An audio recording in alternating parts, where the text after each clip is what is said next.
The wind carried dust across the plains of West Texas in the summer of 1878, and Michael Norton stood watching it with the same satisfaction he always felt when looking at land that asked nothing of him but hard work and honesty. Marriage, he had declared to anyone who would listen in San Elizario, was a trap designed to turn a free man into something domesticated and dull. And at 27 years old, he had successfully avoided that particular noose while watching most of his childhood friends march willingly into it. The ranch he worked belonged to a cattle baron named Ernest Crawford, and Michael served as the foreman, a position that required him to be married to the land and the herd rather than any woman, which suited him just fine. "You are going to die alone and bitter," his friend Thomas had told him just last week over whiskey at the saloon, bouncing his infant son on his knee while his wife waited at home with supper. "Better alone and free than shackled and miserable," Michael had replied, meaning every word. The other ranch hands knew better than to tease him about it anymore. He had made his position clear enough times that they simply accepted it as fact, the way they accepted that the sun would rise in the east and cattle were stubborn creatures. His life followed a predictable pattern that he found comforting. Rise before dawn, work until his muscles ached, eat whatever the cook prepared, sleep deeply, and repeat. On Saturdays, he might ride into San Elizario for supplies or a drink, and on Sundays, he gave the men half a day to rest or attend church, though he rarely accompanied them to the small adobe chapel where Father Rodriguez preached in Spanish and broken English. The Crawford Ranch sprawled across thousands of acres, with cattle bearing the distinctive C brand grazing across grasslands that stretched toward distant mountains. Michael knew every water source, every box canyon, every place where a steer might wander off and need retrieving. He knew the moods of the men who worked under him, knew when to push them harder and when to ease up. Ernest Crawford trusted him completely, which was why when the old man announced he was traveling to El Paso for a month to conduct business, he left everything in Michael's capable hands without a second thought. "Keep things running smooth," Crawford had said, shaking Michael's hand with his weathered grip. "I know you will." That had been 3 weeks ago, and Michael had proven the trust well placed.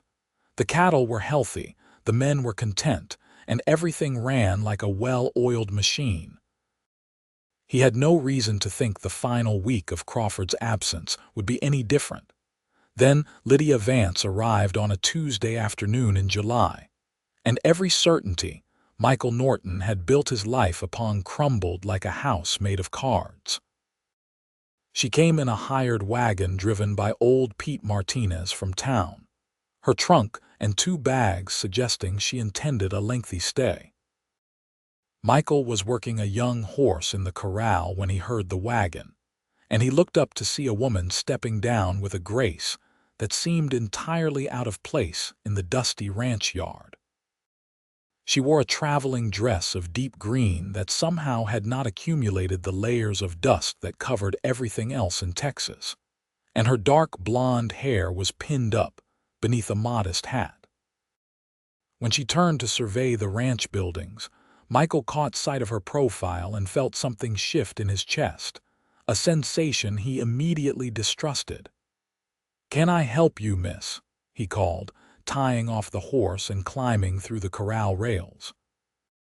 She turned to face him fully, and Michael found himself looking into eyes the color of amber in sunlight. She was perhaps 24 or 25, with delicate features that spoke of Eastern breeding but a directness in her gaze that suggested she was not as fragile as she appeared.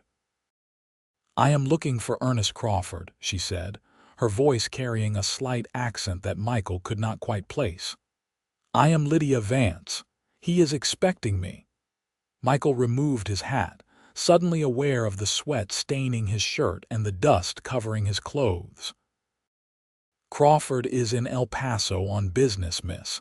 He did not mention expecting anyone. A flicker of concern crossed her face, quickly replaced by determination. He would not have mentioned it because my letter would not have arrived before he left. I am his sister's daughter. She passed away 2 months ago in St. Louis, and Uncle Ernest wrote that I should come here if I ever needed family. Michael's mind raced through what he knew of Crawford's family, which was precious little. The old man rarely spoke of personal matters, but Michael vaguely recalled mention of a sister who had married someone and moved east decades ago. "I am sorry for your loss," Michael said, meaning it. "Crawford will return in about a week. In the meantime, you are welcome to stay in the main house. I am Michael Norton, the foreman here." Relief washed over her features, softening them. "Thank you, Mr. Norton. I was worried when I arrived in San Elizario and learned Uncle Ernest had gone. The journey from St. Louis was long, and I confess I am quite exhausted." Michael called for one of the hands to help with her trunk, while he personally carried her bags to the main house.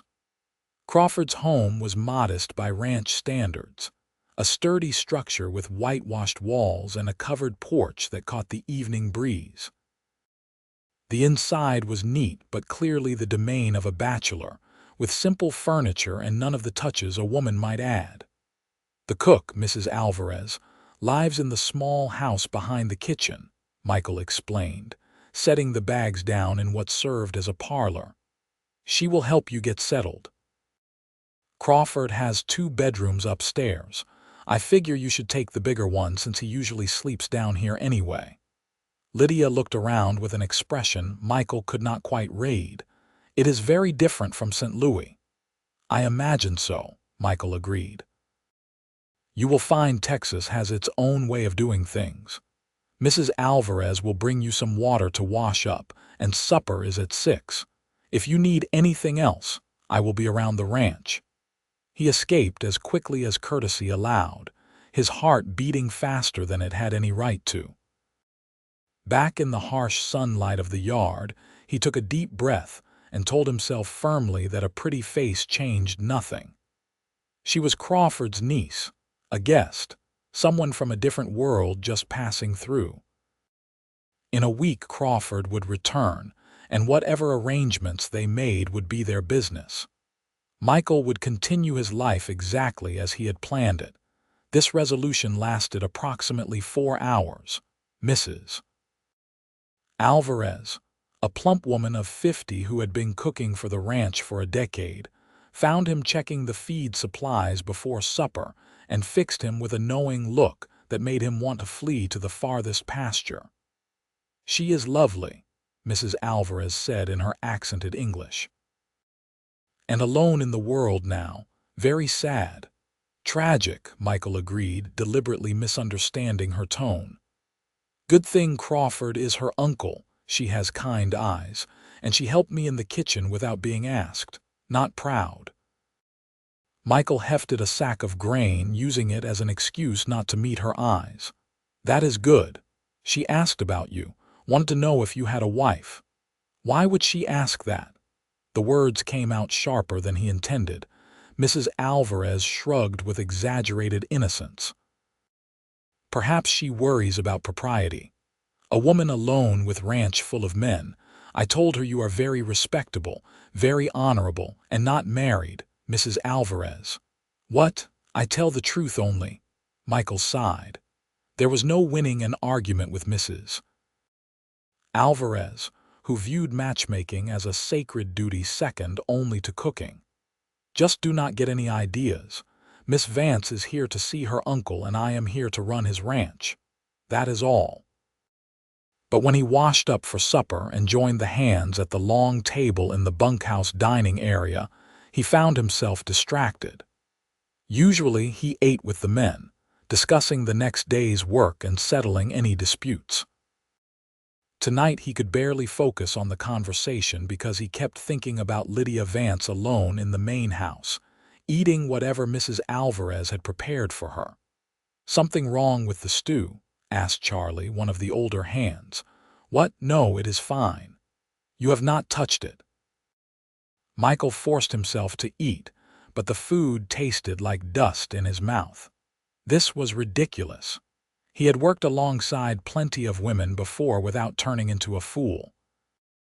Just last year, a rancher's widow had come through selling horses, and he had conducted business with her as professionally as he would with any man. What was different about Lydia Vance? He knew the answer but refused to acknowledge it. Everything was different about her. The way she moved, the way she spoke, the way her eyes had met his with a mixture of vulnerability and strength. He had built his entire adult life around avoiding exactly this feeling, and here it was anyway, uninvited and unwelcome. After supper, he walked the perimeter of the ranch compound as he often did, checking that everything was secure for the night. He expected the main house to be dark, but lamplight glowed from the downstairs window. Through the gauzy curtain he could see Lydia's silhouette as she stood looking at something on the wall, probably one of the few photographs Crawford kept. Michael knew he should keep walking. Instead, he found himself climbing the porch steps and knocking on the door frame. "Come in," she called.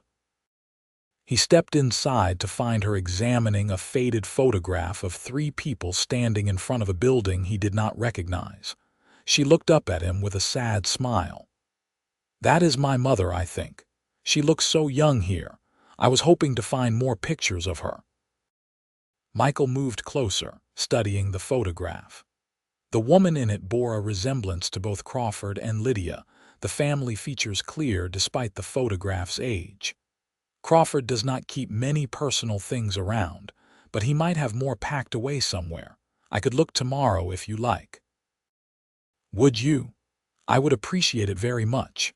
She set the photograph down carefully. "I apologize for arriving unannounced like this. I should have waited for Uncle Ernest's reply to my letter, but I needed to leave St. Louis quickly."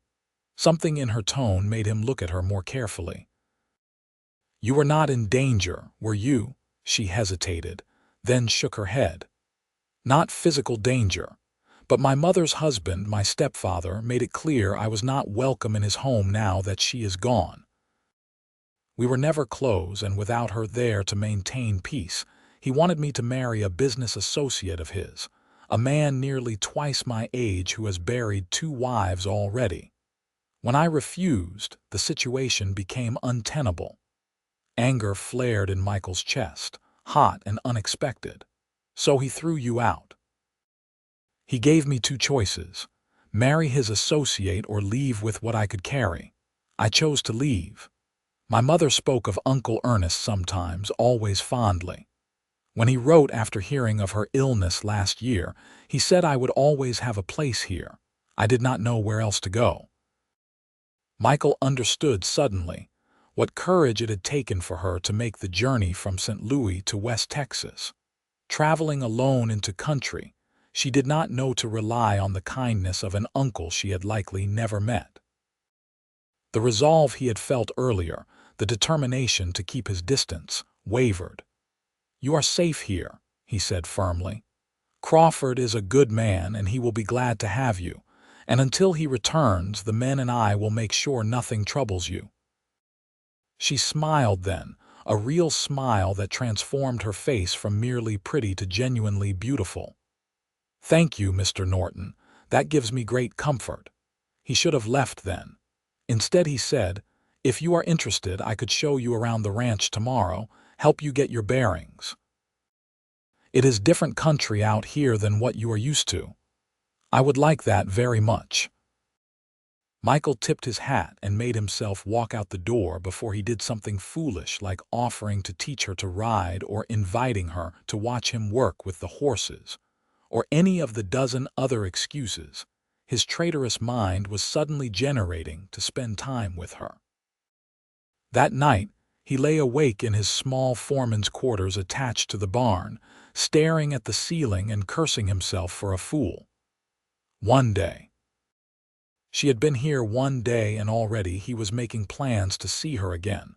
Already he was thinking about her smile and the way she tilted her head when she listened, and 100 other details he had no business noticing. "You are not doing this," he told the darkness. "You have a good life. A simple life. You are not throwing it away for a woman you just met." But when dawn came and he stepped outside to begin another day's work, his eyes went immediately to the main house, and he found himself wondering if she was awake yet, if she had slept well, if she would really want to see the ranch, or if she had just been being polite. He had his answer after breakfast when she appeared wearing a simpler dress of blue cotton, her hair in a long braid down her back. She carried a bonnet in her hand and looked determined despite the obvious anxiety in her expression. "I hope I am not keeping you from important work," she said. "Nothing that cannot wait an hour," Michael lied. He had a dozen urgent tasks awaiting his attention, but somehow none of them seemed as important as the woman standing before him. He saddled his horse, and a gentle mare named Buttercup that was normally used for supply runs into town. Lydia proved to be a competent rider, though clearly unpracticed, and she only tensed slightly when her horse shifted beneath her. "Have you ridden much?" he asked as they started across the ranch yard. "Some when I was younger. My mother's family had a small farm in Illinois before she married my stepfather. I remember riding their old plow horse. Nothing like this, though." She gestured to the vast landscape spreading before them. Michael led them at an easy pace, pointing out the various ranch buildings and explaining their purposes. The cattle were grazing in the middle distance, small dark shapes against the golden grass. The sky stretched overhead in an endless blue dome that seemed to dwarf everything beneath it. "It is so big," Lydia said softly. "I never imagined anything could be this big." "Takes some getting used to," Michael agreed. "When I first came out here from Kansas 10 years ago, the space made me nervous. Now I cannot imagine living anywhere else." They rode past the cattle toward a grove of cottonwood trees that marked a creek running through the property. The temperature dropped noticeably in the shade, and the sound of running water was a pleasant change from the constant wind. Michael dismounted and helped Lydia down, very aware of how small her waist felt beneath his hands. She moved away quickly, going to the creek's edge to watch the water flow over smooth stones. "This is beautiful," she said. "It is one of the best water sources on the ranch." Crawford bought this land specifically because of this creek. Without water, all the grass in the world would not matter. He joined her at the water's edge, keeping a respectful distance. "So you helped your mother's family on their farm?" "Until I was 12. Then my mother married Harrison Kimball, and we moved to St. Louis. He was a successful merchant, very wealthy, and he wanted a society wife. My mother did her best to fit into that world, and I think she was happy enough.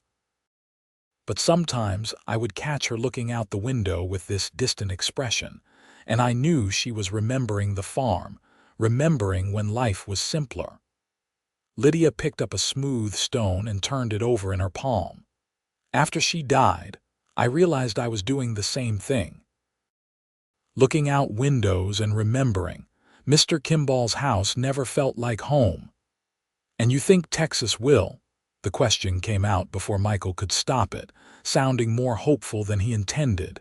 She looked at him directly, those amber eyes searching his face. "I think perhaps it might. If I give it a chance. If I am given a chance." They stood there for a long moment, the creek babbling beside them and the cottonwood leaves rustling overhead, and Michael felt the future he had so carefully planned tilting on its axis.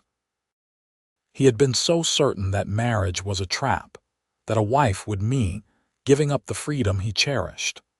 But standing there with Lydia Vance, he found himself thinking that maybe, just maybe, he had been wrong about everything. The week that followed established a pattern that both delighted and terrified Michael.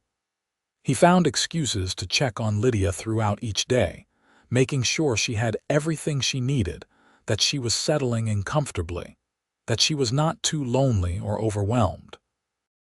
She in turn began finding ways to be useful around the ranch. Mrs. Alvarez happily accepted her help in the kitchen, and Lydia proved to be an excellent cook, making bread that the ranch hands declared the best they had ever tasted. She also proved to have a way with animals that surprised everyone. The barn cat that hissed at most people began following her around like a devoted dog. The chickens that usually scattered at any approach would eat from her hand. And most remarkably, she gentled a skittish young colt that had been giving the hands trouble for weeks. Michael watched from the corral rail as she stood in the pen with the colt, speaking to it in a low, soothing voice while it trembled and tossed its head. She did not approach it directly but instead moved in a slow arc, always giving it space to run if it chose. Gradually, the colt's trembling ceased, its ears swiveled forward, and it took a tentative step toward her. 20 minutes later, it was eating oats from her palm while she stroked its neck. "Well, I will be damned," Charlie said, standing beside Michael. "That horse would not let me within 10 feet of him yesterday." "She has a gift," Michael agreed, trying to ignore the warmth spreading through his chest as he watched her. That evening, as the sun painted the sky in shades of orange and pink, Michael found Lydia sitting on the porch of the main house, looking out at the sunset with an expression of contentment on her face. "Mind if I join you?" he asked. "Please do." He settled onto the porch rail, hat in his hands. "You did good work with that colt today. He was just frightened. Someone must have treated him roughly." She drew her shawl closer around her shoulders against the cooling air. "I have found that most creatures, people included, respond better to patience and kindness than to force. That is true enough, though there are times when firmness is necessary too, of course, but firmness and cruelty are not the same thing." She looked at him with sudden directness. "You run this ranch with firmness, Mr. Norton, but I have not seen you be cruel to man or beast. The men respect you, but they also seem to like you. That is a rare combination." Michael felt heat rise in his face. "I just try to be fair." "It is more than that. You lead by example. I have watched you work harder than anyone else here, but you never ask them to do anything you would not do yourself. That matters to people." He did not know what to say to that. Compliments always made him uncomfortable, especially coming from her. "To change the subject," he said, "Crawford should be back in a few days. I sent word to El Paso that you had arrived safely." "Thank you. I look forward to meeting him, though I confess I am nervous. What if he regrets his offer now that I have actually taken him up on it?" "He would not. Crawford is not the sort to make offers he does not mean." Michael studied her profile in the fading light. "But what will you do after that? I mean, what are your plans?" She was quiet for a moment. "I suppose I am hoping Uncle Ernest will let me stay here at least for a while. I have nowhere else to go, and I find that I quite like it here. The space, the simplicity, the honest work. It suits me in ways St. Louis society never did." She turned to face him. "What about you, Mr. Norton? Do you plan to remain a foreman forever, or do you have other ambitions?" "I aim to have my own ranch someday. Crawford has promised to help me get started when I am ready, but that is still a few years off. I need more capital saved, and I want to make sure I know everything about running a spread this size first." He paused, then added, "And I like the work. Like being out here, I do not need much to be content, except complete freedom from the bonds of marriage." The words were teasing but not unkind.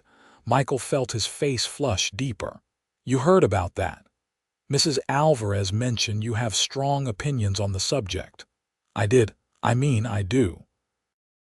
He stumbled over the words, suddenly aware of how foolish his old declarations seemed now. "I just always figured marriage would tie a man down, make him give up the things he cares about." And now, he met her eyes, seeing genuine curiosity there rather than judgment. Now I am thinking maybe I did not understand what marriage could be. Maybe I was wrong to think it had to mean giving things up instead of gaining them." Lydia smiled, soft and pleased. "I think that is very wise, Mr. Norton. Michael, you should call me Michael. Only if you call me Lydia." Lydia. Her name felt right on his tongue, like something he had been waiting to say for years without knowing it. They sat together as the sunset faded to purple twilight and the first stars emerged in the darkening sky. Michael found himself telling her about his childhood in Kansas, about the farm his father had lost to debt, about coming to Texas with nothing but determination and the clothes on his back. She in turn spoke of her mother, of the illness that had taken her slowly over 2 years, of the loneliness of being trapped in a household where she was tolerated but not loved. "I am 24 years old," she said quietly. "In St. Louis society, that makes me practically an old maid. Mr. Kimball's business associate did not want to marry me because of any affection. He wanted a young wife who could give him an heir and manage his household. I would have been a servant in all but name. You deserve better than that." "What do I deserve?"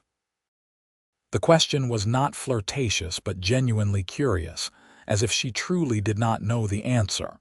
Michael chose his words carefully. "You deserve someone who sees how capable you are, how kind, who appreciates the way you gentled that colt and helps Mrs. Alvarez without being asked and how you light up when you talk about something that interests you. You deserve someone who wants to build a life with you, not just use you for one." Even in the dim light, he could see the color rise in her cheeks. "That is a very fine answer, Michael." His name in her voice did something to his heart, made it beat faster and harder. He stood abruptly, needing to move before he did something reckless. "I should check on the horses before bed, but I enjoyed talking with you, Lydia." "I enjoyed it too. Perhaps we could ride out to the creek again tomorrow." "I would like that." He walked back to his quarters feeling like a different man than the one who had woken up that morning. The stars overhead seemed brighter, the night air sweeter, and the loneliness that had always seemed like a comfortable companion now felt like something he wanted to shake off forever. The next 3 days passed in a blur of work and stolen moments. Michael showed Lydia more of the ranch, teaching her about the cattle business and the rhythms of ranch life. She proved an eager student, asking intelligent questions and genuinely interested in learning.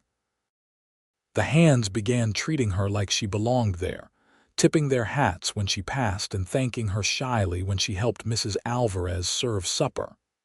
And every evening, Michael and Lydia found themselves on that porch, talking until the stars came out. They spoke of everything and nothing, learning each other's stories, discovering shared values and dreams. Michael told her about his plans for his own ranch, describing it in detail he had never shared with anyone. Lydia spoke of wanting a real home, a place where she belonged, people who cared about her for who she was rather than what she could provide. On the 4th evening, as they sat closer together than propriety probably allowed, Lydia said, "Michael, I need to tell you something." His heart seized with sudden fear. "What is it?" "I received a telegram this afternoon. My stepfather has written. He wants me to return to St. Louis. He says he was too hasty, that we can work out our differences." She twisted her hands in her lap. "But I know what that means." "He has simply found a better bargaining position with his business associate. The marriage offer is likely even more advantageous now. You are not going back." The words came out fierce and possessive. "I do not want to. But I am living on Uncle Ernest's charity, and if he decides I should return, I do not know if I can refuse. I have no money of my own, nowhere else to go." Michael took her hands in his, propriety be damned. "Then stay here, stay with me." She looked up at him, eyes wide. "Michael, what are you saying?" "I am saying that I have been a fool. I have spent 10 years declaring I would never marry, that I did not need anyone, that I was perfectly content alone. Then you arrived and turned everything I thought I knew upside down." He took a breath, letting the words that had been building inside him for days finally emerge. "I love you, Lydia. I know it is too soon. I know we have barely known each other a week, but I love you anyway. And I hope you might feel something for me too." Tears shone in her eyes, catching the lamplight. "I do. I tried not to because I did not want to burden you with my problems, did not want you to feel obligated. But yes, Michael, I love you too." He kissed her then, pulling her close and feeling her arms come around his neck. She tasted like the tea Mrs. Alvarez had served after supper, and something sweeter that was entirely her own. When they finally broke apart, both breathing hard, Michael rested his forehead against hers. "Marry me," he said. "I do not have much to offer right now except hard work and a foreman's wages, but I swear I will build us a good life. You will never have to go back to St. Louis, never have to marry someone you do not love. Stay here with me and let me spend the rest of my life making you happy." "Yes," she whispered. "Yes, Michael, I will marry you." They sat together in the darkness, holding each other and making quiet plans until a horse approaching made them spring apart guiltily. Ernest Crawford rode into the yard 3 days earlier than expected, looking tired and dusty but pleased to be home. "Norton," he called, "give me a hand with these saddlebags." Michael hurried down to help, very aware of Lydia standing on the porch behind him. Crawford noticed her immediately, his weathered face creasing in confusion. "Who might that be, sir? I need to speak with you about something important," Michael began, but Lydia was already coming down the steps.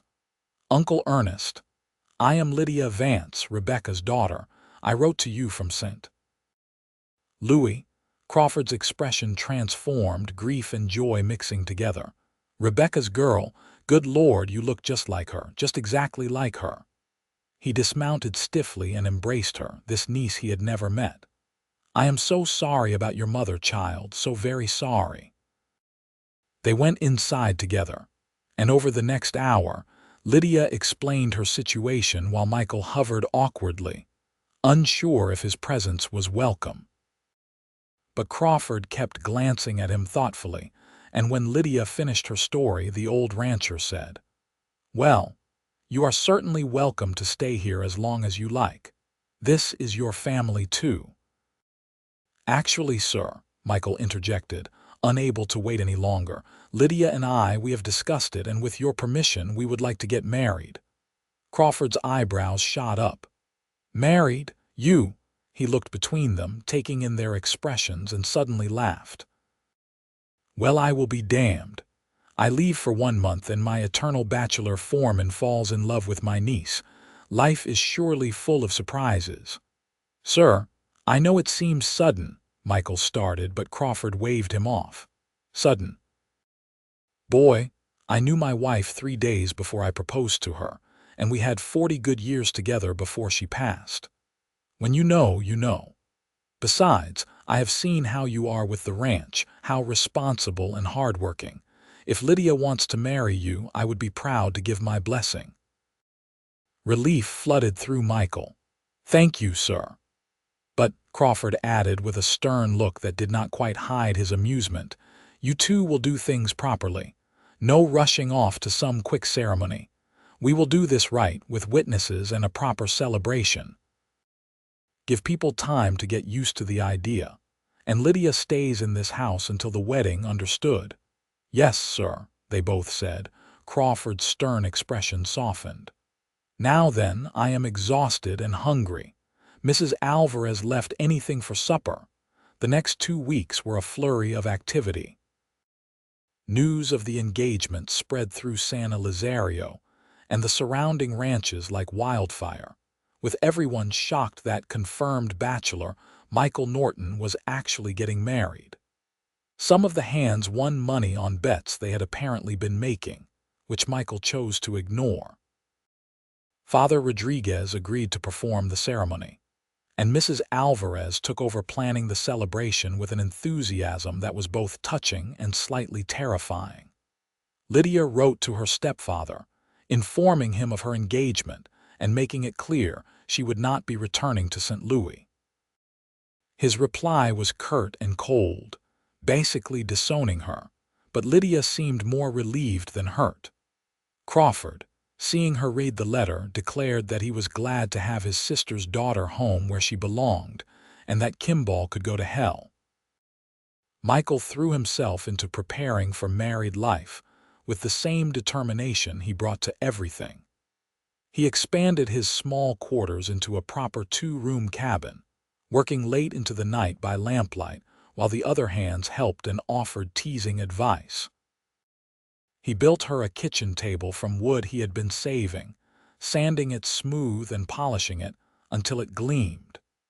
He bought fabric in town for curtains and a quilt, which Mrs. Alvarez and Lydia sewed together while trading stories and recipes. Crawford pulled him aside one evening as Michael was finishing work on the cabin. "You are doing good work, Norton. I can see how much this means to you." "She means everything to me, sir." "I know that, which is why I want to discuss something with you." Crawford settled onto the porch rail, looking out at the darkening land. "I am getting older and I have been thinking about the future of this ranch. I have no children of my own and Rebecca was my only sibling. With her gone, Lydia is the closest thing to a child I have." Michael waited, not sure where this was going. "I want to make you a partner in the ranch, not just a foreman. Give you a stake in building something lasting here.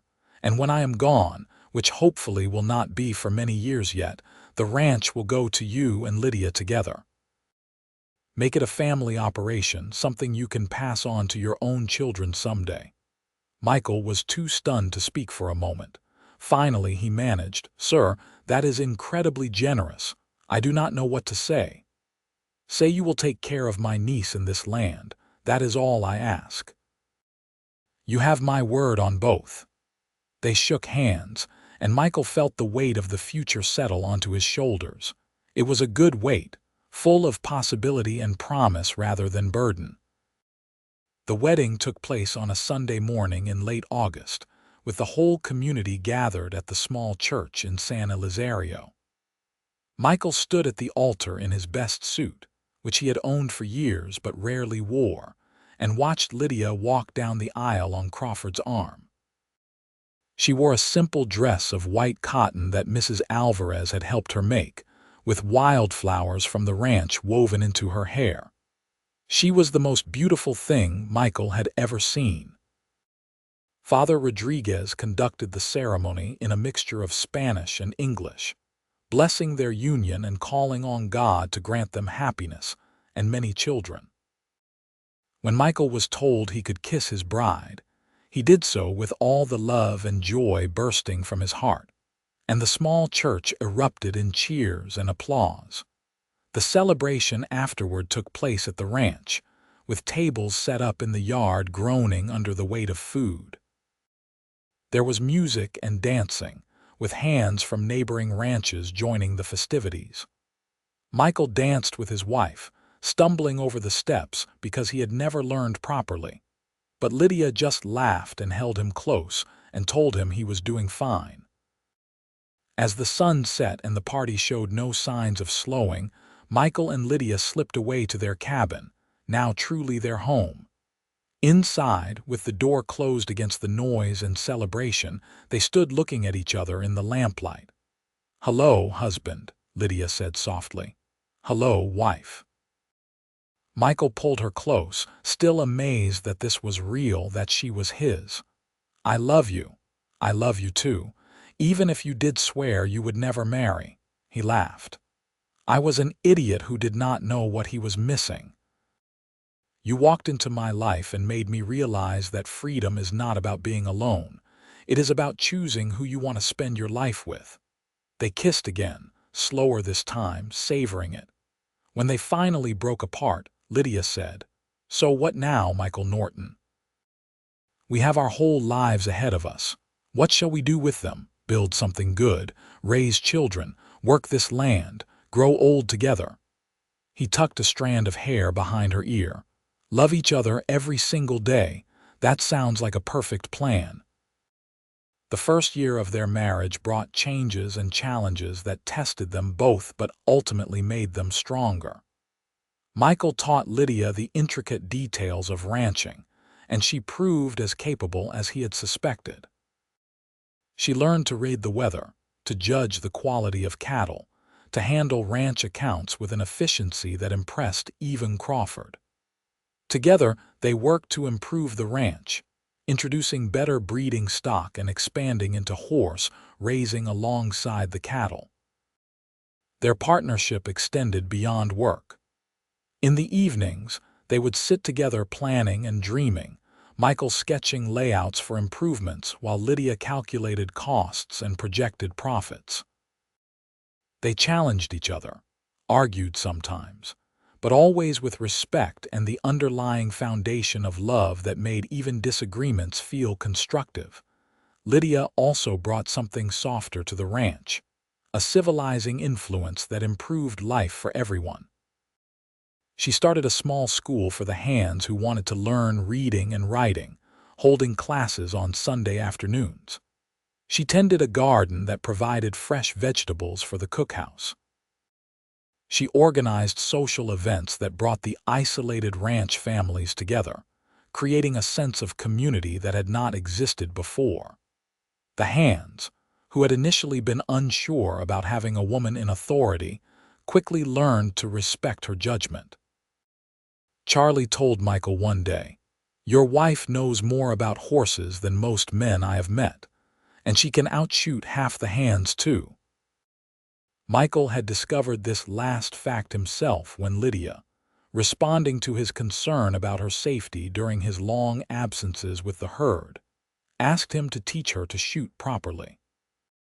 She took to it with the same determined focus she brought to everything, practicing until she could reliably hit targets at 30 yards. Michael found it both attractive and slightly intimidating. Crawford watched their partnership with obvious satisfaction, often remarking that bringing Lydia into the family was the best thing that had happened to the ranch in years. He gradually shifted more responsibilities to them, preparing for the day when they would run everything. The following spring brought news that changed everything again. Lydia was pregnant. She told Michael one evening in April while they sat watching the sunset, their daily ritual that they had maintained throughout their marriage. "I saw the doctor in town today," she said, taking his hand and placing it on her still flat stomach. "We are going to have a baby." Michael felt joy so intense it was almost painful. Truly, truly. Around November, he thinks. He kissed her with a tenderness born of wonder, thinking about how his life had transformed. 2 years ago, he had been certain he would never marry, never have children, never want anything beyond the simple bachelor existence he had carved out. Now those old certainties seemed like they belonged to a different person entirely. "Are you happy?" Lydia asked, though she must have seen the answer on his face. "I am more than happy. I am blessed. Terrified too, I will admit, but mostly blessed," she laughed. "I am terrified as well. But we will figure it out together, just like we have figured out everything else." The pregnancy progressed smoothly through the summer, though Lydia remained stubbornly active despite Michael's attempts to make her rest more. She continued her work on the ranch, only gradually reducing her activities as her belly grew. The hands treated her like precious cargo, racing to help with anything heavy and fretting over her like mother hens. Crawford was delighted at the prospect of becoming a great uncle. He began working on a cradle in his spare time, carving it from oak and polishing it until it shone. Mrs. Alvarez knitted blankets and small garments, declaring that the baby would be the most well-dressed child in all of Texas. Michael threw himself into preparation with characteristic intensity. He expanded their cabin again, adding a proper nursery with windows positioned to catch the morning light. He built furniture, bought supplies in San Elizario, and read every book about infant care he could find, much to Lydia's amusement. "Our baby will be fine," she assured him one night, watching him pore over a medical text by lamplight. "Women have been having babies since the beginning of time." "I know. I just want to be ready, want to make sure you both have everything you need." She came to stand behind him, resting her hands on his shoulders. "What we need most is you. Present, calm, and steady. The rest we can figure out as we go." He pulled her onto his lap, careful of her growing belly. "I love you. I need you to know that. Whatever happens, however our life changes, that will never change. I know. I love you too, Michael. You are the best thing that ever happened to me. You and this child we made together." In November, as the weather turned cool and the cattle were brought down from the high pastures, Lydia went into labor on a Tuesday morning. Michael sent for the doctor and Mrs. Alvarez while trying not to panic. Childbirth was dangerous, he knew that, and despite Lydia's confidence, he could not shake the fear that something might go wrong. Crawford found him pacing in the yard and gripped his shoulder firmly. "She is strong, Michael. She will be fine. Both of them will." "You do not know that." "No, I do not. But I believe it, and so should you. She needs you to be strong now." Michael took a deep breath and went back inside, finding Lydia in their bedroom with Mrs. Alvarez timing the contractions. She looked up at him with a mixture of pain and determination that made his heart clench. "I am right here," he said, taking her hand. "I am not going anywhere."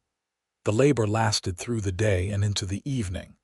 Michael stayed by Lydia's side the entire time, letting her squeeze his hand until his bones ached, whispering encouragement, wiping the sweat from her face.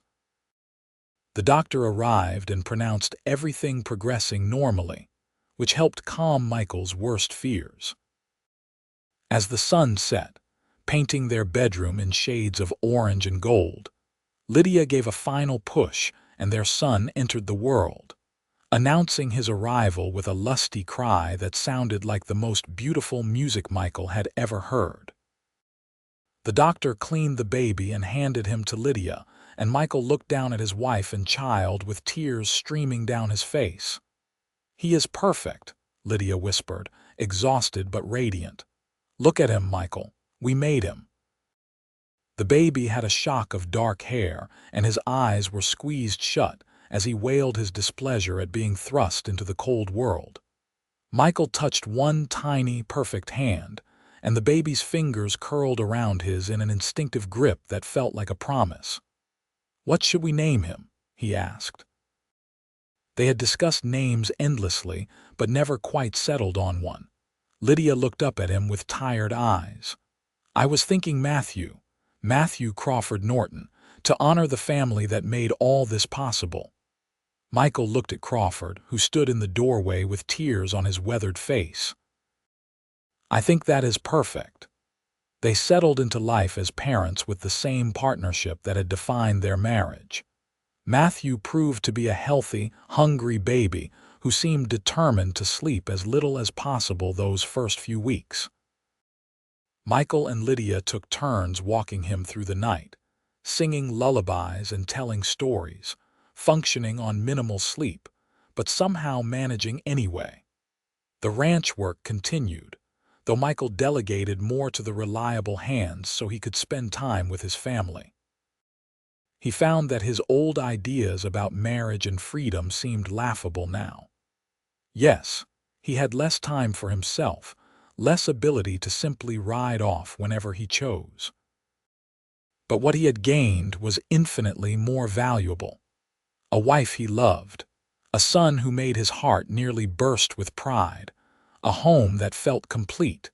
Lydia amazed him with her ability to balance motherhood with ranch responsibilities. Within a month, she was back to working on the accounts, though now she did so with Matthew sleeping in a basket beside her desk. She continued teaching the ranch hands, simply bringing the baby along and letting him nap in the corner of the schoolroom. She seemed to have endless energy and determination, though Michael caught her sometimes in quiet moments, just holding Matthew and looking at him with such profound love that it took Michael's breath away. The years that followed brought more children, 2 daughters they named Margaret and Lucy, each one a unique combination of Michael and Lydia's features and personalities. Matthew grew into a serious, responsible boy who followed his father everywhere, learning ranch work from the moment he could sit a horse. Margaret inherited her mother's gift with animals and her father's stubbornness. Lucy was the adventurous one, fearless and quick to laugh, keeping them all on their toes. The ranch prospered under Michael and Lydia's partnership. They paid off debts, improved infrastructure, and built a reputation for quality cattle and horses that spread throughout Texas and beyond. Crawford officially made them equal partners when Matthew turned 5, though in practice, they had been running everything for years. The old rancher spent his remaining years teaching his grandnieces and grandnephew about the land, telling them stories of the old days, and basking in the family he had gained late in life. When Crawford passed away peacefully in his sleep at 78, it was a sad day, but not a tragic one. He had lived to see the ranch thriving, his family happy, and his legacy secure. They buried him on a hill overlooking his beloved land, and afterward Michael stood there with Lydia's hand in his, watching their children play below. "He was a good man," Michael said. "He was. And he gave us this life, this chance." Lydia leaned against him. "I think about sometimes what would have happened if I had not come here, if I had stayed in St. Louis or gone somewhere else. I think about it too. How close I came to missing all of this because I was too stubborn to see what I really wanted. But you did see it. Once you let yourself, that is what matters." As their children grew, Michael and Lydia made sure to pass on the values that had built their life together.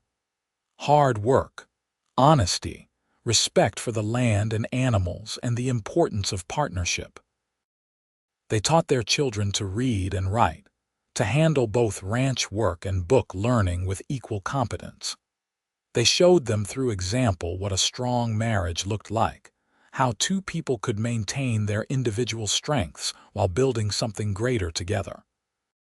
Matthew showed such natural ability with ranch management that Michael began teaching him the complexities of running the operation when he was just 15. By 18, he could have run the place himself if needed, though he was humble about his abilities in a way that reminded Michael of himself at that age. When Matthew announced at 20 that he wanted to marry Sarah Jenkins, the daughter of a neighboring rancher, Michael and Lydia gave their blessing readily, seeing in the young couple the same partnership they had built themselves. Margaret surprised them all by wanting to go east to veterinary school, a rare ambition for a woman in the 1890s, but one that suited her perfectly. Michael used some of their savings to send her to college, proud beyond measure when she became one of the first female veterinarians in Texas. She returned to set up practice in San Elizario, treating animals for ranches throughout the region and proving skeptics wrong with her skill and dedication. Lucy married a cowboy who worked for a neighboring ranch, a good man named Robert who treated her like she hung the moon.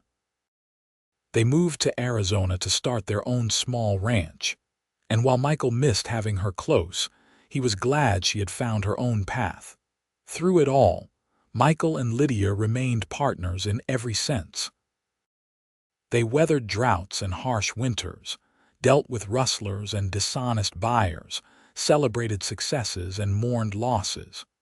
They argued sometimes, both being strong-willed people with firm opinions, but they never went to bed angry and always found their way back to agreement.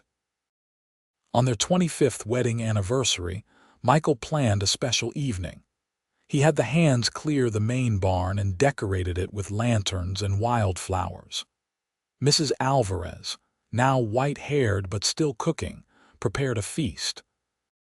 He hired musicians from San Elizario to play the same songs that had been performed at their wedding. When he led Lydia into the barn and she saw what he had done, tears filled her eyes. "Michael, this is beautiful. You did not have to do all this. I wanted to. I wanted you to know that after 25 years, I love you just as much as I did the day we married. More even, because now I know you in ways I could not have imagined then. I know your strength, your kindness, your stubbornness." He smiled. "I know how you sing to the horses when you think no one is listening, and how you always check on the children one last time before bed, even though they are all grown now. I know that you are the best thing that ever happened to me, and I want to celebrate that." They danced together as the musicians played, and Michael reflected on how far they had come from that first awkward waltz at their wedding. Now they moved together seamlessly, 25 years of partnership making them anticipate each other's movements naturally. Their children came to congratulate them, bringing grandchildren who ran around the barn in excited circles. Michael held his youngest granddaughter, a tiny thing named Emma, and watched Lydia laughing with Matthew's wife while keeping an eye on the other grandchildren. This, he thought, was what he had been missing all those years ago when he had been so certain marriage was a trap. Not freedom from responsibility, but freedom to build something lasting. Not independence, but interdependence with someone who made him better. Later that night, back in their cabin with the celebration over, Michael and Lydia sat on their porch as they had done countless times over the years. The stars overhead were the same ones that had shone on their first conversation, on their wedding night, on every significant moment of their shared life. "What are you thinking?" Lydia asked, her head resting on his shoulder. "I am thinking about how young and stupid I was, declaring I would never marry." She laughed softly. "You were not stupid. You just had not met the right person yet. Meeting you changed everything. You know, that first day when you stepped out of that wagon, I felt something shift. I told myself it was nothing, that it would pass. But it did not pass. It got stronger every day until I could not imagine my life without you in it. I felt it too. I was so scared, coming here to a place I did not know, to an uncle I had never met. But then there was you, standing there covered in dust but looking at me like I mattered, like I was someone worth seeing, and I thought, maybe this could be home after all. It is home. You made it home, not just for me but for everyone here. This ranch, this family, all of it exists because you walked into my life and made me see what really mattered." She lifted her head to look at him. "We built it together, Michael. That is what partnership means. I could not have done any of this without you either." He kissed her, soft and sweet, the kiss of two people who knew each other completely and loved each other anyway. When they broke apart, Lydia sighed contentedly. 25 years. Sometimes it feels like no time at all, and sometimes it feels like we have always been together. What do you want for the next 25 years? More of this. More time with you, with our family. More sunsets and morning coffee and working side by side. More laughter and even a few tears, because that is life. More of everything we have built together." She paused. "What about you?" "The same. All of it. As long as I have you, I have everything I need." They sat together in the darkness, two people who had found each other against all odds and built a life better than either had imagined possible. The ranch stretched around them, alive with the sounds of night. Cattle lowing in the distance, horses shifting in the barn, coyotes calling from the hills. It was the music of home, of a life well lived, of love that had stood the test of time. The years continued to unfold with their mixture of joy and challenge. Michael and Lydia watched their grandchildren grow, taking pride in seeing their values passed on to another generation. The ranch continued to prosper, a testament to decades of hard work and smart decisions. But more than the material success, what mattered was the family they had built, the community they had fostered, the love that had remained at the center of everything. When Michael turned 60, Lydia threw him a birthday celebration that brought together family and friends from across Texas. His children gave speeches praising his dedication as a father and his skill as a rancher.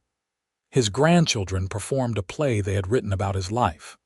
And Lydia, standing beside him as she had for more than 3 decades, squeezed his hand and whispered, "You have done well, my love. I am so proud of the life we have built." Looking around at all the faces, at the ranch that had grown beyond what he ever dreamed, at the woman whose arrival had changed everything, Michael felt a profound sense of gratitude. He had spent years so certain he knew what he wanted, so determined to remain free and independent. And then, Lydia had stepped out of that wagon, and every certainty he had ever held had crumbled away to reveal something infinitely better. "I would do it all again," he said to her later that night in the privacy of their room. "Every choice, every challenge, every moment, it brought me here to you, to this life. I would not change a thing. Not even your dramatic declarations about eternal bachelorhood," she teased. "Especially not those, because they make the rest of the story even better. The determined bachelor meets a woman and abandons all his plans immediately. I like how that sounds, like the beginning of a great love story." "It was, it is." Lydia kissed him softly. "And the best part is, our story is not over yet. We have more chapters to write." They did write those chapters together, each year adding new memories and moments to their shared history. They celebrated the marriages of their grandchildren, welcomed great-grandchildren, and watched the ranch they had built continue to thrive under Matthew's capable management, while he balanced his father's old-fashioned values with modern innovations. There were losses, too, inevitable ones that came with age. Friends passed away, old hands retired or died, the familiar faces of their youth gradually disappearing. But through it all, Michael and Lydia had each other, two people who had started as strangers and become so intertwined that it was impossible to imagine one without the other. On their 50th wedding anniversary, the entire family gathered for a massive celebration that lasted 3 days. Children and grandchildren came from across the country, filling the ranch house and overflowing into tents set up in the yard. There was food and music, storytelling and laughter, a joyous chaos that made Michael's heart swell with happiness. The local newspaper sent a reporter to write about the couple who had built one of the most successful ranches in West Texas, and about the foreman who had sworn never to marry, but had changed his mind in a single day. When asked for the secret to 50 years of marriage, Michael looked at Lydia and said simply, "I found someone who made me want to be better than I was. Someone who saw the man I could become and loved me while I figured out how to be him. Everything else followed from that." Lydia added, "We have worked as partners in everything. Neither of us tried to control or diminish the other. We built our life together, brick by brick, day by day, always with respect and love. That is no secret, really. It is just how marriage should be." The article ran with a photograph of them standing on their porch, the same porch where they had shared that first real conversation all those years ago. They were older now, hair white and faces lined, but their hands were intertwined and their smiles were genuine. Looking at the photograph later, Michael thought it captured something essential about their relationship. Two people standing together, facing the same direction, ready for whatever came next. As they moved into their 70s, Michael and Lydia gradually reduced their direct involvement in ranch operations, though they remained active and engaged. They took pleasure in simpler things now, Morning coffee on the porch, evening walks around the property, time with their ever-growing family.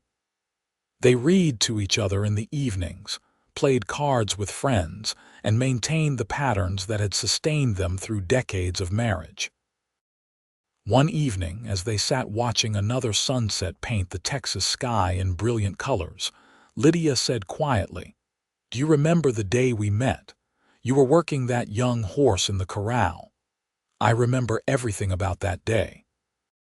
The way you stepped down from the wagon, how out of place you seemed here, how you looked at me with those eyes and I felt like I had been hit by lightning. I was terrified, but you were kind to me, even though you were so determined to remain a bachelor." She laughed softly. "I ruined all your plans. You improved all my plans. You showed me what I was really wanting without knowing it. Not freedom from connection, but the freedom to choose the right connection. Not independence, but the right kind of interdependence." He took her hand, fingers interlacing naturally after so many years. "You made me understand that love does not trap you. It sets you free to be more than you could be alone. We set each other free. That is why it worked. We did not try to change each other into something else. We just helped each other become better versions of ourselves." They sat in comfortable silence as the sun disappeared below the horizon and the stars began to emerge.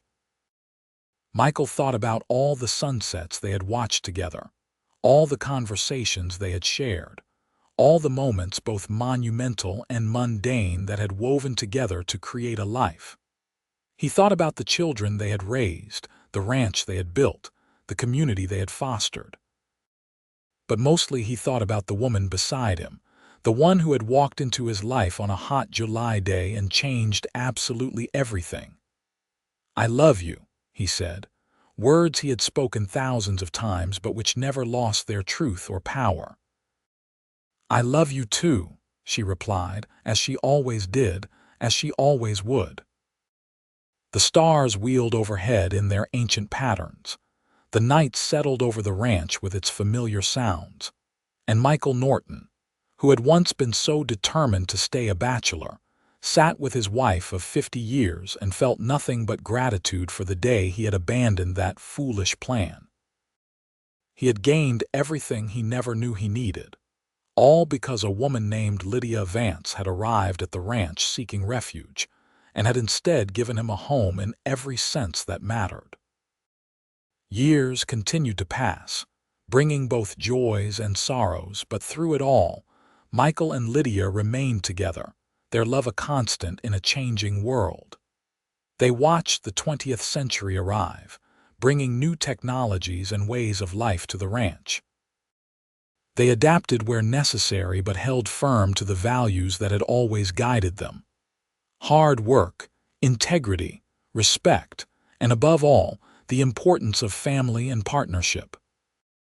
When Michael turned 80, he was still able to ride his horse around the ranch, though Lydia insisted he not go alone anymore in case of trouble. He grumbled about being treated like an old man, but secretly he did not mind having company, whether it was Lydia herself or one of his grandchildren or great-grandchildren eager to spend time with him and hear his stories. He told them about the old days, about what the ranch had been like when he first arrived, about the hard winters and drought years they had survived, about the changes they had seen over 6 decades. But his favorite stories were always about the day he met their grandmother, about how he had been so foolish as to think he did not want to get married, and about how meeting the right person had changed everything in an instant. "Love is not something you plan for," he would tell the young people gathered around him. "You can make all the plans you want, but love comes when it comes and turns everything upside down. The trick is being smart enough to recognize it and brave enough to embrace it when it arrives." On a warm day in May, when Michael was 84 and Lydia 82, they took their usual morning walk around the ranch yard. The sun was bright, the air sweet with spring flowers, and everything felt perfect in the way that simple moments sometimes do. They were heading back toward the house when Michael suddenly stopped, his hand tightening on Lydia's. "What is it?" she asked, alarmed. "Nothing bad. I just wanted to stop and look at all this. Really look at it." He gestured to the ranch spread around them, alive with activity as it had been for decades. "We did this, Lydia. You and me together. We built something that will last long after we are gone. We did, and I would not change a single moment of it." She stepped closer to him. "Well, perhaps a few moments. That time you insisted on breaking that bronch yourself and ended up with a broken arm. I could have done without that." He laughed, the sound rich and full despite his age. "Fair enough. But you nursed me back to health, so it all worked out." They walked the rest of the way to the house hand in hand, moving slower than they once had but together as they had always been. The porch that had witnessed so many important moments in their life together welcomed them, and they settled into the chairs they had occupied for decades. "Do you think about the future?" Lydia asked after a while. "About what comes after?" "Sometimes. I hope I go first because I cannot imagine being here without you. But if I have to stay behind, I will manage because that is what we do. We manage, we endure, we keep going." He looked at her seriously. "But I hope we have many more years together. I am not ready to say goodbye yet." "Neither am I. We have more sunsets to watch, more grandchildren to spoil, more life to live." She smiled. "I plan to keep you around for a good while longer, Michael Norton." And she did. They lived together for another 8 years, watching the ranch continue to evolve while maintaining its essential character. They celebrated birthdays and anniversaries, welcomed new great-great-grandchildren into the family, and simply enjoyed the quiet companionship that came from decades of shared life. When the end came, it came gently. Michael, at 92, passed away peacefully in his sleep with Lydia beside him, his hand in hers as it had been for nearly 65 years of marriage. He simply did not wake up one morning, slipping away so quietly that Lydia did not realize he was gone until she tried to rouse him for breakfast. The funeral was attended by hundreds of people whose lives had been touched by Michael Norton. His children, grandchildren, and great-grandchildren spoke of his integrity, his work ethic, his dedication to family. Neighbors praised his fairness and generosity. The ranch hands, some of whom had worked under him decades ago, recalled his leadership and the respect he had shown them. But it was Lydia who spoke most powerfully, standing straight and dignified despite her grief. "My husband was fond of telling people that he had been determined to stay a bachelor until the day he met me," she said, her voice steady. "He said I ruined all his plans. But the truth is, we built new plans together, better plans than either of us could have made alone. We had 65 years of marriage, and every single one of them was a gift. I will miss him every day for the rest of my life, but I will never regret a single moment we shared. He taught me what it means to truly partner with someone, to build a life based on mutual respect and enduring love. And that is a lesson I hope all of you will carry forward." They buried Michael on the hill beside Ernest Crawford, overlooking the land he had loved and helped build into something lasting. Lydia visited the grave every day, sitting on a bench that Matthew had placed there, talking to her husband as if he could still hear her. Perhaps he could. She certainly felt his presence there, felt the weight of his love surrounding her still. She lived another 4 years, remaining active and engaged with the family and ranch despite her advanced age. She told her grandchildren stories about their grandfather, making sure they understood not just what he had accomplished, but who he had been as a man. She oversaw updates to the ranch while insisting that certain traditions be maintained. And every evening, she sat on the porch they had shared and watched the sunset, sometimes with company but often alone, remembering all the times they had sat together. When Lydia passed away at 96, she was laid to rest beside Michael, the two of them together again as they should be. Their children made sure the headstone reflected their love story, inscribing it with simple words that captured everything. Michael and Lydia Norton, partners in all things, together forever.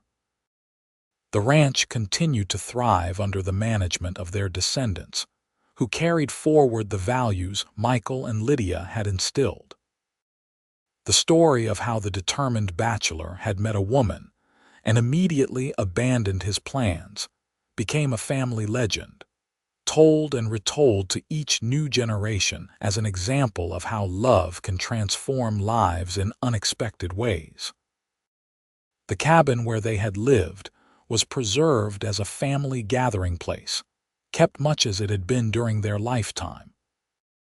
The porch where they had shared so many evenings remained a favorite spot for family members to sit and talk, to make plans and dream dreams, to build their own versions of the partnership Michael and Lydia had modeled. Years turned into decades, and the 20th century gave way to the 21st, but the legacy of Michael and Lydia Norton endured. Their great-great-grandchildren walked the same land they had walked, worked the same cattle, looked at the same stars. The ranch they had built together remained strong, a testament to what two people could accomplish when they worked as true partners. And on summer evenings, when the sun painted the Texas sky in brilliant colors, and the wind carried the scent of grass and cattle across the plains, sometimes family members sitting on that old porch could almost feel the presence of their ancestors, could almost hear the echo of conversations held long ago between a cowboy who had not wanted to marry and the woman who had changed his mind forever. It had been a good life, a full life, a life built on love and partnership and mutual respect.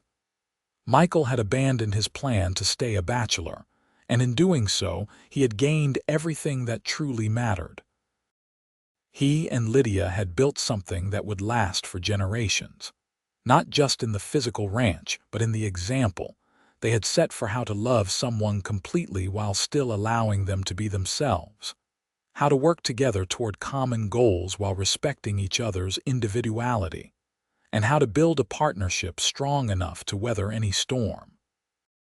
Their love story had begun on a hot July day in 1878, when a determined bachelor met a woman seeking refuge and immediately recognized that she was everything he had not known he was looking for. It had continued through decades of work and joy, challenge and triumph, raising children and building dreams. And it had never really ended, because the love they had shared continued to ripple outward through their family, touching lives they would never meet, shaping futures they could never see. In the end, that was the real legacy of Michael and Lydia Norton. Not just a successful ranch or a large family, but proof that sometimes the plans we make for ourselves are not nearly as good as the ones life has in store for us, and that being brave enough to abandon our certainties for love is the best decision we could ever make.